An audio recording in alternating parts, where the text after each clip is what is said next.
Registered আছে তারা কি শীতের দিনে কম্বল দিয়ে শুয়ে পড়েছেন নাকি?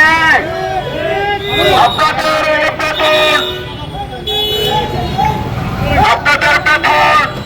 পাশাপাশি নিচ্ছেন আর কম্বল গায়ে দিয়ে শুয়ে আছেন। যে সাধারণ জনগণ আছে এখন গ্যাসের জন্য হাহাকার করছে। সরকারের নির্ধারিত মূল্য সিন্ডিকেট ব্যবসায়ীরা গ্যাস বিক্রি করতেছে না, তাই আজকে বাধ্য হয়ে জনসাধারণ রাস্তায় নেমে আসছে। এখন 1200 টাকার গ্যাস তারা 2200, 2300, 2500 টাকা বিক্রি করছে।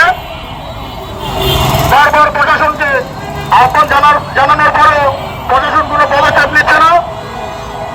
বিশেষ করে আমার কেরানীগঞ্জে যেসব সিন্ডিকেট আছে, যেমন আমার এলাকায় আছে আরিফ আইনাল গং, এই সমস্ত কেরানীগঞ্জে আরিফ আইনাল গঞ্জের মতো যে ডিলাররা আছে তাদের লাইসেন্স বাতিল করতে হবে। আজকের এই মানববন্ধন থেকে তাদের লাইসেন্স বাতিল করার জন্য প্রশাসনকে আমি উদাত্ত আহ্বান জানাই। আরিফ আইনাল গঞ্জের মতো যারা এই গ্যাস সিন্ডিকেট করে দেশে একটা কৃত্রিম গ্যাস সংকট সৃষ্টি করছে, দেশের ভাবমূর্তি নষ্ট করছে, যে গরিব মানুষরা, গরিবরা শুধু এখন মধ্যবিত্ত উচ্চবিত্ত ফ্যামিলিও গ্যাস পাচ্ছে না, তারা তাদের যে আয় ইনকাম, যে আয় রোজগার বন্ধ হয়ে যাচ্ছে এই গ্যাসের জন্য। আমাদের মা বোনেরা ঠিকমতো রান্না বান্না করতে পারছে না, ছোট ছোট ক্ষুদ্র ব্যবসায়ীরা তাদের প্রতিষ্ঠান পরিচালনা করতে পারতেছে না, শুধু এই গ্যাস সংকটের কারণে।